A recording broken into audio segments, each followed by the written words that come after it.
Hello student, good morning and welcome to my channel pro education.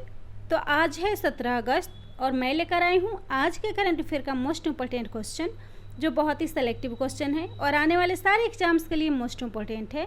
तो please मेरे video को like कर दीजिएगा, शेयर कर दीजिएगा और मेरे चैनल को सब्सक्राइब कर लीजिएगा और बेल आइकन प्रेस कर लीजिएगा ताकि आने वाले वीडियो का नोटिफिकेशन आपको मिल सके। और इस वीडियो के PDF का लिंक डिस्क्रिप्शन बॉक्स में है, आप वहाँ से PDF डाउनलोड कर सकते हैं। तो चलिए शुरू करते हैं आज के करेंट अफेयर का most important question. First question है, किस राज्य या केंद्र शासित प्रदेश की पुलिस ने गैलेंट्री अवार्ड यानी कि वीरता पुरस्कार में प्रथम स्थान प्राप्त किया है? तो इसका राइट आंसर होगा ऑप्शन बी, जम्मू कश्मीर। तो जम्मू कश्मीर पुलिस ने इस अवार्ड को प्राप्त किया है। और गैलेंट्री अवार्ड साहस, शौर्य और पुलिस सेवा में उत्कृष्ट योगदान देने वाले पुलिस कर्मियों को स्वतंत्रता दिवस के अवसर पर दी जाती है, जिसको पाने वाला जम्मू कश्मीर पुलिस प्रथम स्थान पर है, जिसमें जम्मू कश्मीर के हवलदार आलोक कुमार दुबे, मेजर अनिल उर्स और लेफ्टिनेंट कर्नल कृष्ण सिंह रावत को उनकी वीरता के लिए शौर्य चक्र से सम्मानित किया जाएगा। और इस अवार्ड को पाने में केंद्रीय रिजर्व पुलिस बल दूसरे स्थान पर है और उत्तर प्रदेश पुलिस तीसरे स्थान पर है। तो यह बात हो रही है जम्मू कश्मीर की, जो एक केंद्र शासित प्रदेश है।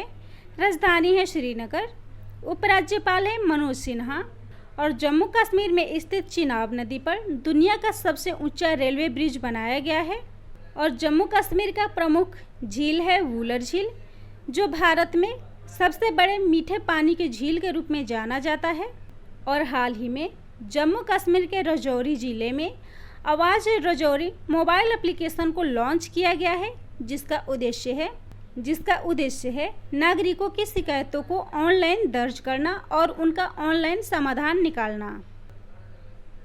अगला क्वेश्चन है, किस मंत्रालय ने स्वच्छ भारत मिशन एकेडमी को लॉन्च किया है? तो इसका राइट आंसर होगा ऑप्शन ए, जल शक्ति मंत्रालय। तो इस एकेडमी को जल शक्ति मंत्रालय के द्वारा लॉन्च किया गया है। और स्वच्छ भारत मिशन एकेडमी मोबाइल आधारित एक एकेडमी है जो 60 मिनट का एक मॉडल ऑफर करती है, जिसमें IVR आधारित प्रशिक्षण पाठ्यक्रम है।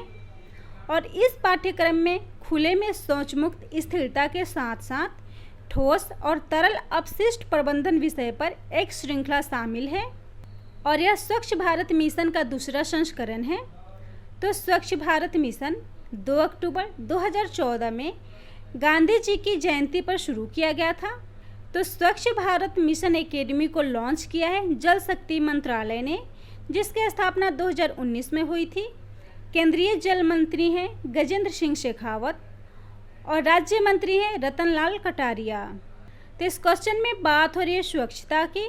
तो हाल ही में प्रधानमंत्री नरेंद्र मोदी जी द्वारा गंदगी मुक्त भारत अभियान और स्वच्छता केंद्र का उद्घाटन किया गया है। नेक्स्ट क्वेश्चन है, मनीष प्रभात किस देश में भारत के नए राजदूत बने हैं? तो इसका राइट आंसर होगा ऑप्शन डी, उज्बेकिस्तान। तो मनीष प्रभात उज्बेकिस्तान में भारत के नए राजदूत बने हैं। और मनीष प्रभात पूर्व में विदेश मंत्रालय में संयुक्त सचिव थे और वे उज्बेकिस्तान में वर्तमान राजदूत संतोष झा की जगह लेंगे। तो उज्बेकिस्तान एक ऐसा देश है जो चारों तरफ से जमीन से घिरा हुआ है। इस देश की कोई भी सीमा समुद्री सीमा से नहीं लगती है। राजधानी है ताशकंद, राष्ट्रपति हैं शौकत मिर्जियोयेव और करेंसी है उज्बेकिस्तानी सोम। तो इस क्वेश्चन में बात हो रही है भारत के राजदूत की। तो हाल ही में संजीव श्रृंगला इजराइल में भारत के नए राजदूत बने हैं। विधु पी नायर तुर्कमेनिस्तान में भारत के नए राजदूत नियुक्त हुए हैं। गोपाल बांगले श्रीलंका में भारत के राजदूत बने हैं। और रुदेंद्र टंडन अफगानिस्तान में भारत के नए राजदूत बने हैं। और विनय मोहन क्वात्रा नेपाल में भारत के राजदूत नियुक्त हुए हैं। और CV जॉर्ज कुवैत में भारत के नए राजदूत बने हैं। अगला क्वेश्चन है, अलगाववादी नेता सैयद अली गिलानी को किस देश के सर्वोच्च नागरिक पुरस्कार से सम्मानित किया गया है? तो इसका राइट आंसर होगा ऑप्शन डी, पाकिस्तान। तो सैयद अली गिलानी को पाकिस्तान के सर्वोच्च नागरिक पुरस्कार से सम्मानित किया गया है।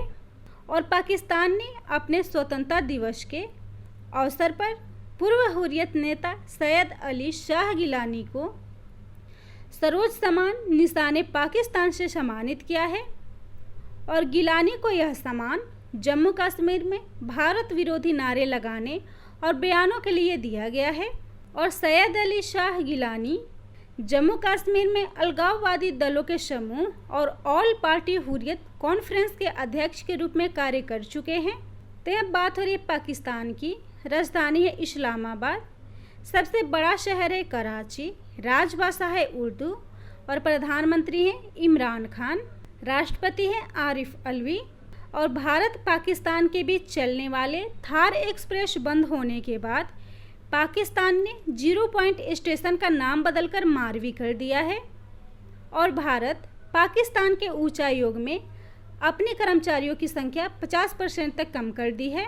और पाकिस्तान के इस्लामाबाद में पहले हिंदू मंदिर की स्थापना होगी और पाकिस्तान में पहली महिला लेफ्टिनेंट जनरल डॉक्टर निगार जौहर बनी है। और भारत और पाकिस्तान के बीच अंतर्राष्ट्रीय सीमा का नाम रेड क्लिफ है। अगला क्वेश्चन है, किस देश में पहली बार किसी नौसेना प्रमुख को विदेश सचिव नियुक्त किया गया है? तो इसका राइट आंसर होगा ऑप्शन ए श्रीलंका। तो श्रीलंका में पहली बार नौसेना प्रमुख को विदेश सचिव नियुक्त किया गया है।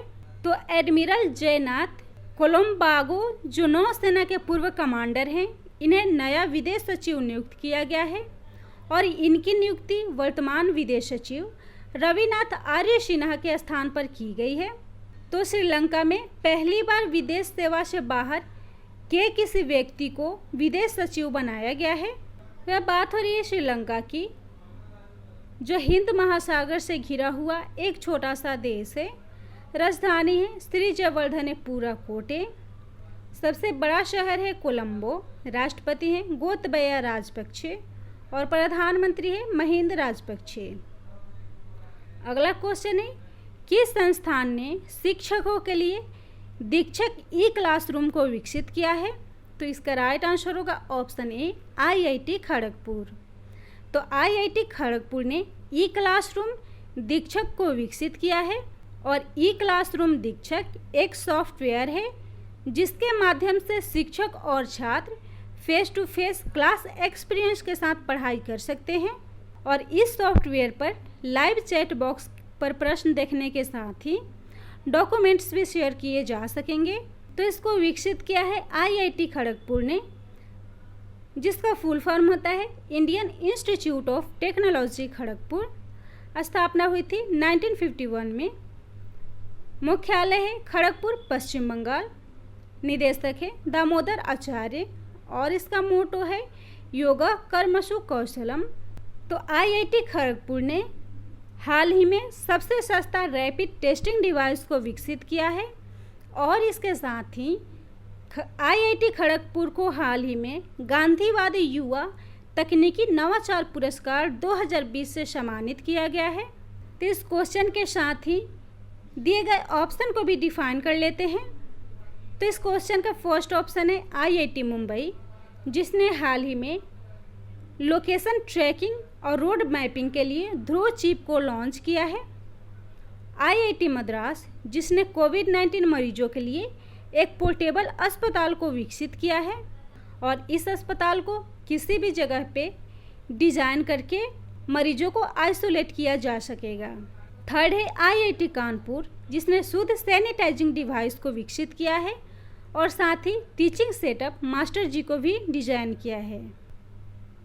अगला क्वेश्चन है, किस भारतीय खिलाड़ी ने इंटरनेशनल क्रिकेट से संन्यास लेने की घोषणा की है? तो इसका राइट आंसर होगा ऑप्शन सी उपर्युक्त दोनों। महेंद्र सिंह धोनी और सुरेश रैना ने इंटरनेशनल क्रिकेट से संन्यास लेने की घोषणा की है। तो महेंद्र सिंह धोनी जो भारतीय क्रिकेट के पूर्व कप्तान थे और जिन्हें पद्म भूषण, पद्मश्री और राजीव गांधी खेल रत्न पुरस्कार से सम्मानित किया गया है और वे क्रिकेट के साथ साथ सेना में भी लेफ्टिनेंट हैं और इन्होंने हाल ही में अंतर्राष्ट्रीय क्रिकेट से संन्यास लेने की घोषणा की है। और इनके साथ ही सुरेश रैना ने भी संन्यास लेने की घोषणा की है सुरेश रैना जो भारतीय कप्तान के रूप में चयन होने वाले दूसरे सबसे कम उम्र के खिलाड़ी थे और जिन्होंने सबसे ज़्यादा वनडे खेला है, और वे आईपीएल में 3000 रन बनाने वाले पहले खिलाड़ी हैं और आईपीएल में 100 छक्के लगाने वाले पहले भारतीय खिलाड़ी हैं। तो यह बात हो रही है अंतर्राष्ट्रीय क्रिकेट परिषद की, यानी कि आईसीसी की, जिसका मुख्यालय दुबई संयुक्त अरब अमीरात है। अध्यक्ष है इमरान ख्वाजा जो आईसीसी के अंतरिम अध्यक्ष हैं, और इसका सीईओ है मनु साहनी। अगला क्वेश्चन है, international film festival of India 2020 किस राज्य में आयोजित होगा? तो इसका राइट आंसर होगा ऑप्शन डी, गोवा। तो यह फिल्म फेस्टिवल गोवा में आयोजित किया जाएगा और international film festival of India को 20 नवंबर से 28 नवंबर के बीच गोवा में आयोजित किया जाएगा। और यह फेस्टिवल प्रत्येक वर्ष गोवा में इंटरटेनमेंट सोसाइटी ऑफ गोवा के सहयोग से फिल्म फेस्टिवल निदेशालय द्वारा आयोजित की जाती है। तो international film festival of India स्थापना हुई थी 24 फरवरी 1952 में, आयोजित होता है गोवा में और अवार्ड्स मिलते हैं गोल्डन पीकॉक अवार्ड। तो यहाँ बात हो रही है गोवा की। राजधानी है पणजी, मुख्यमंत्री हैं प्रमोद सावंत, राज्यपाल हैं सत्यपाल मलिक, लोकसभा सीट है 2, गोवा में राज्यसभा सीट है 1, विधानसभा सीट है 40, उच्च न्यायालय है मुंबई और सबसे बड़ा शहर है वास्को डी गामा और राजभाषा है कोंकणी। और गोवा कोविड-19 मुक्त होने वाला भारत का पहला राज्य है। अगला क्वेश्चन है, किस देश में क्लीन योर प्लेट कैंपेन को शुरू किया गया है? तो इसका राइट आंसर होगा ऑप्शन बी, चीन। तो चीन में भोजन की बर्बादी को रोकने के लिए क्लीन योर प्लेट अभियान का नया संस्करण शुरू किया गया है और इसका उद्देश्य सेना और अमीर लोगों द्वारा शराब के साथ महंगे भोजन पर हो रही बर्बादी को रोकना है। तो चीन राजधानी है बीजिंग, राष्ट्रपति है शी जिनपिंग और करेंसी है रेनमिनबी। तो इस क्वेश्चन में बात हो रही है चीन की। तो विश्व में ई वेस्ट उत्पन्न करने वालों में प्रथम स्थान पर चीन है और ग्लोबल मैन्युफैक्चरिंग इंडेक्स 2020 जिसमें प्रथम स्थान पर चीन है और तीसरे स्थान पर भारत है और पहला स्वतंत्र मंगल मिशन को लॉन्च करने वाला चाइना है। इस मंगल मिशन का नाम तियानवेन फर्स्ट है। अगला क्वेश्चन है, किस संस्थान ने पवित्र पति mask anti microbial body suit औसत तारा को विकसित किया है? तो इसका राइट आंसर होगा ऑप्शन डी, डाइट, यानी कि DIAT ने पवित्र पति मास्क और औसत तारा सूट को विकसित किया है। और डाइट द्वारा विकसित हर्बल तत्वों से बना पवित्र पति नामक बायोडिग्रेडेबल फेस मास्क है और साथ ही वायरस न्यूट्रलाइजर और एंटी माइक्रोबियल बॉडी सूट औसत तारा है। तो DIAT जिसका फुल फॉर्म होता है defence institute of advance technology, स्थापना हुई थी 1952, मुख्यालय है पुणे महाराष्ट्र और चांसलर है राजनाथ सिंह जो डिफेंस मिनिस्टर हैं। तो डाइट को हाल ही में स्मार्ट इंडिया हैकाथॉन 2020 से सम्मानित किया गया है और AI आधारित टूल विकसित करने वाला डाइट है जिस पर रोगियों के चेस्ट एक्सरे को रखकर संक्रमण का पता लगाया जा सकता है। और डाइट ने हाल ही में कोविड-19 वायरस के प्रसार को रोकने और उसे नियंत्रित करने के लिए आश्रय बेड आइसोलेशन सिस्टम को विकसित किया है। अगला क्वेश्चन है, एलिफेंट्स नॉट कमोडिटीज रिपोर्ट को किस संगठन द्वारा प्रकाशित किया गया है? तो इसका राइट आंसर होगा ऑप्शन बी, WAP। तो WAP यानी कि वर्ल्ड एनिमल प्रोटेक्शन द्वारा इस रिपोर्ट को जारी किया गया है और इस रिपोर्ट के अनुसार एशिया में भारत का पर्यटन में इस्तेमाल किए जाने वाले हाथियों की संख्या में भारत दूसरे स्थान पर है। और इस रिपोर्ट के अनुसार एशिया में पर्यटन में इस्तेमाल किए जाने वाले हाथियों की संख्या में भारत दूसरे स्थान पर है और इस रिपोर्ट को विश्व हाथी दिवस के अवसर पर जारी किया गया है। तो भारत में 21 जगहों पर 509 हाथी रहते हैं जिसमें 225 हाथियों की स्थिति सबसे खराब रहती है। तो इस रिपोर्ट को जारी किया है वर्ल्ड एनिमल प्रोटेक्शन ने स्थापना हुई थी 1981 में। मुख्यालय है लंदन, यूनाइटेड किंगडम।